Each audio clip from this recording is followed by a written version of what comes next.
The hardest thing someone can try and do is get in shape these days. And there's reasons for that. And if you're having a hard time getting in shape, I can tell you conclusively, it's not your fault. And I know that sounds odd because everybody's telling you eat too much or you don't exercise enough, and that's part of it.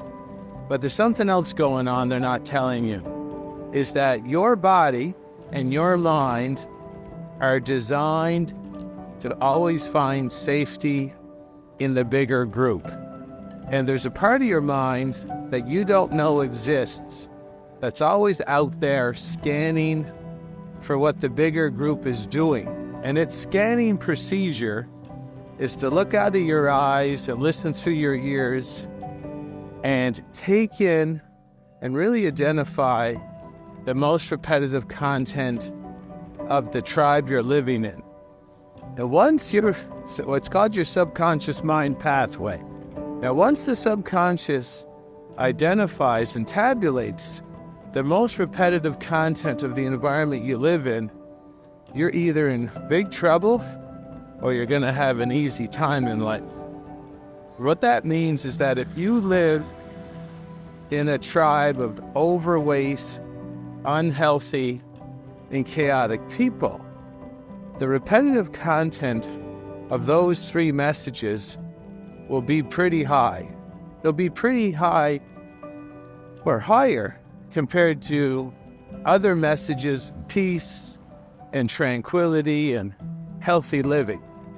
So whatever the most repetitive message is, that's where your neurological system points you, and it forces you to act it out.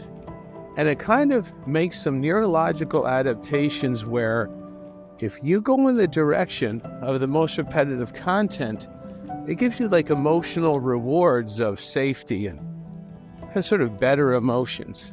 And then, let's say, like I've been explaining here, you live in an overweight and an unhealthy and addicted tribe.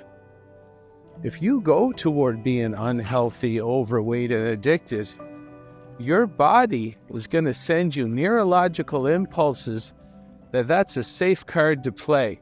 It's going to make you feel good fitting in to something that destroys you. And inversely, if you ever think about getting in healthy or dealing with your addictions or growing up and becoming better, your neurological system will say, hey, what you're doing is dangerous because it's in opposition to the most repetitive content your subconscious is tabulating. So what that means is if you live in an overweight tribe and you try to be healthy, or you try to become better, or you try to deal with your addictions, or you go to the gym and you stick with it, your body's like, no, you're not doing that. That's really dangerous because no one in your tribe is healthy. No one in your tribe is forward thinking. Everybody's addicted. And that means your body doesn't want you going there. And this part of the brain and this part of the nervous system determines between 93 and 97% of your behavior. It's like an 800-pound gorilla. It will manhandle you in regards to, or in relation to, the programming that it carries about what's the safe card to play in your environment. So again, it's not your fault. What it means is that if you're overweight, you've tried to get in shape, you bought that treadmill, you bought that piece of home equipment, you don't use it, you're always jamming stuff in your mouth, look at your number one, if you want to know, look at your family. Go back and look at your family. You don't have to live with your family. This is the way this part of the brain works. Your family, might as well just say it straight. Your family could be dead. Your family could be passed away. That programming of what it took to fit into your old tribe is still rolling inside your subconscious mind. Your dad could be an alcoholic. He could be dead.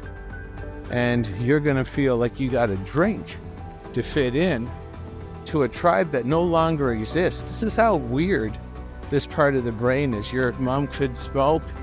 She could have died from cancer, lung cancer, 10 years ago, but you still smoke.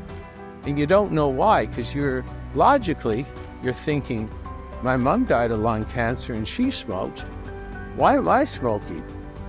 Like I said, this 800-pound gorilla will manhandle you and drag you into the program. And you can put your heels into the gravel and you can try and resist that 800-pound gorilla, but it will drag you wherever the program says it's safe. And its idea of safety is fitting in. And of course, there's no safety in smoking or drinking, eating chips, not working out, being overweight, being poor. This is, as they said, short, fat, and stupid. There's no way to go through life.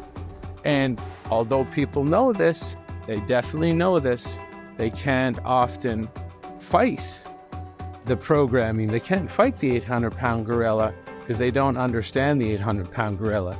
You can get that 800-pound gorilla on your side, and when you do, it'll drag you to the life you want. But you got to know how to talk to it. You got to know how to interface with it. And you got to know the language that 800-pound gorilla uses so that you can say, hey, stop dragging me toward the smoking. Stop dragging me toward the coffee.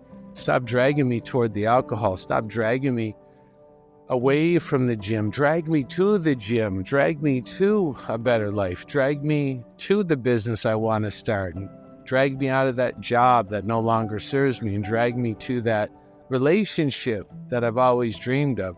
You got to learn the communication, the language of this gorilla. And I teach that, of course. And if you need more information, I can even give it to you free over time. I do have programs that accelerate the process, but I discuss it free over time on my email list. If you want to email me, I'll get you on the list. Teach you all about the 800-pound gorilla and make sure you can get it working for you instead of against you. Email me at info@jchristoff.com. and I'll help you get that 800-pound gorilla on your side. This is Jason Christoff signing off. Thank you for listening.